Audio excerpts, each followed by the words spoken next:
Clover's going to be there for the whole video whether you like it or not. All jokes aside, for my very first video on this channel, we're going to travel back in time all the way to the early centuries of Old English, with some Middle English mixed in, and we're going to do exactly what a YouTuber back then would have done. So we've all written a letter before, I hope. And let's say that you accidentally wrote a lowercase letter when you clearly meant to write an uppercase one. So as a result, you have to like awkwardly capitalize that letter. Yeah, however, we're not interested in these bland modern English letters today. Instead, we're going to be focusing on these types of letters that were dropped from Old English. So that's the whole video. Ranking all the English letters based on how easily you can capitalize them. What kind of idea is this?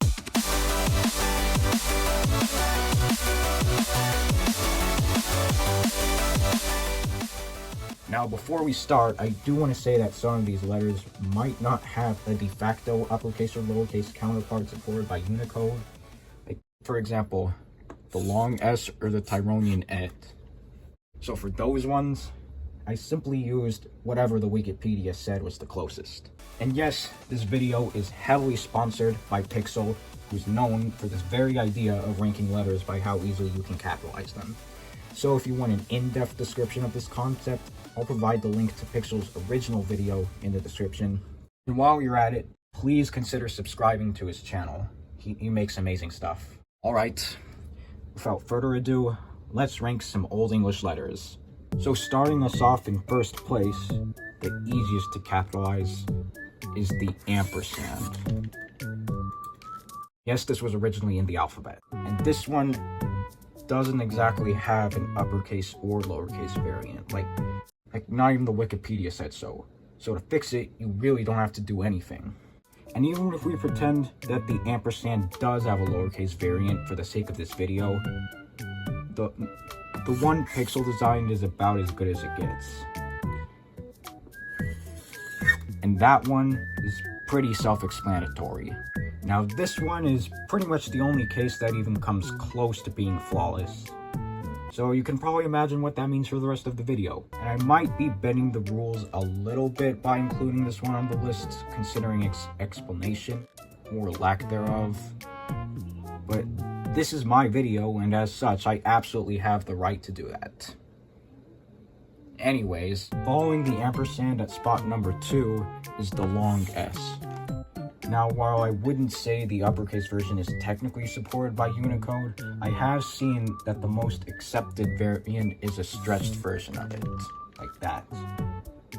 No, it could also be like that, considering that it's just an F without the line in the middle, which is just gamma I might add on, but we don't have time for that argument. Anyways, in either case, you can kind of just trace over the curve at the top.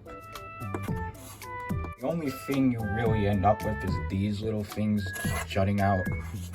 But that's like the most minimal thing ever. There is a little room for error if you overtly curve the lowercase one, and that's going to be a little bit harder to disguise, but I still feel like that's pretty excusable. So that's the one for long S. Spot number 3 gives us the Tyronian et. And this is another one that's kind of controversial in terms of the uppercase version, but I believe that it's this. Just a bigger version of the lowercase one. To make it uppercase, you do just add on to it, and all you end up with is this line here. In retrospect, this could get confused for like a 7 with a line through it, but to be fair, both the uppercase and lowercase version of it already look like regular 7s, so this is fine. Like, surely no one's going to lose sleep over this. At spot number 4, we have N. And it's the first of these letters that go below the line. Now this one is kind of just like N from the original, right?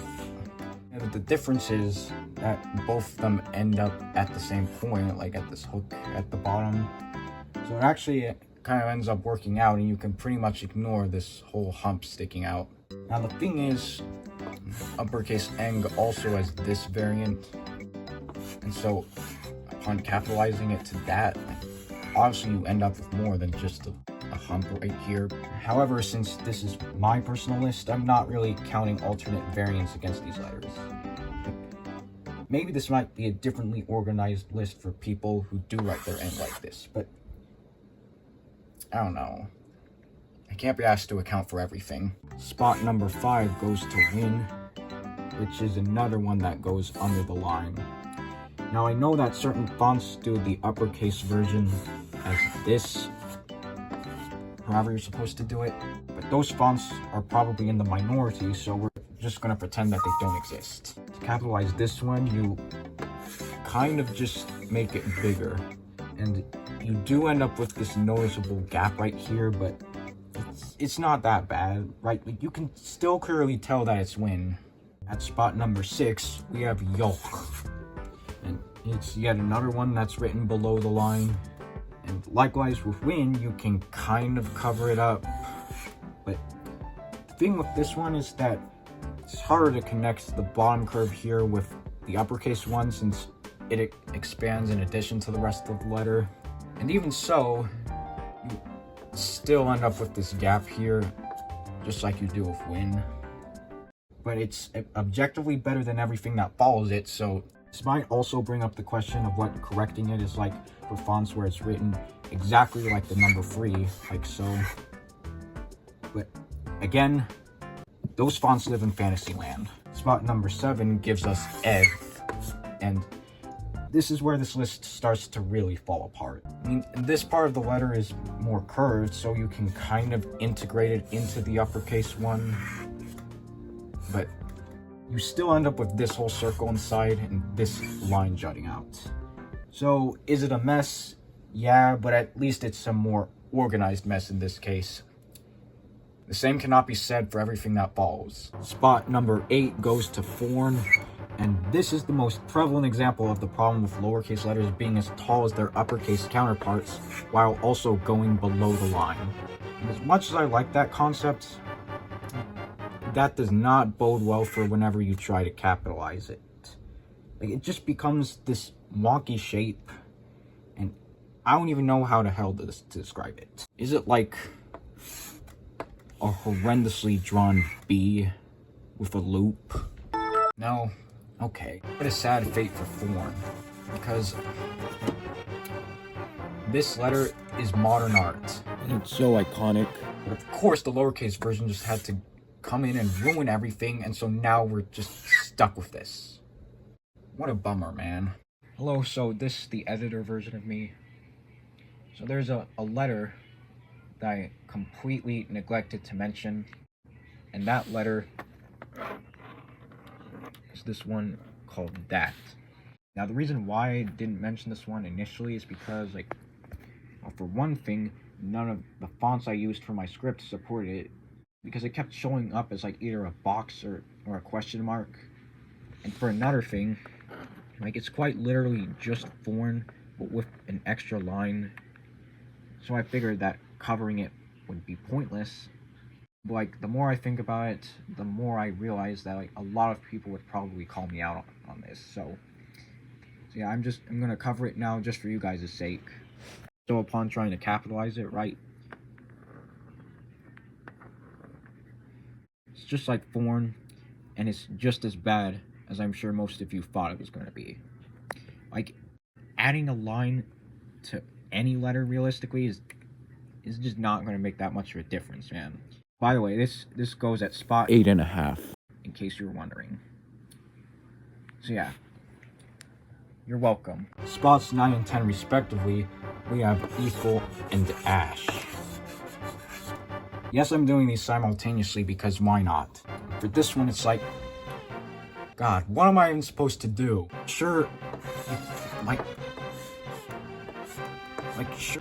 sure you can try to the best of your abilities to correct all of these, but these still just look terrible.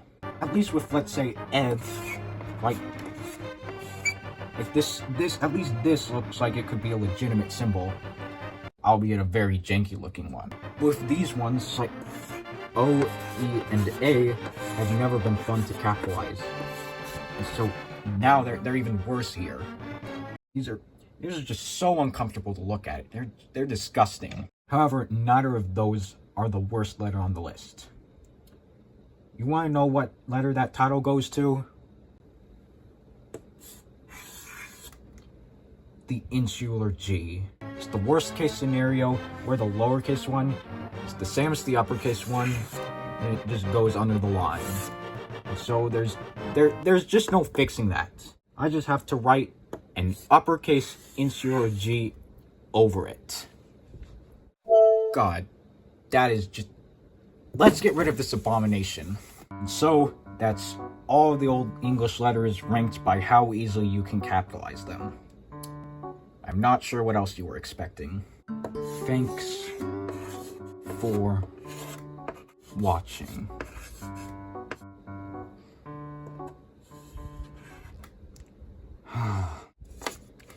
So, Clover, let's hear your thoughts. How does this video make you feel?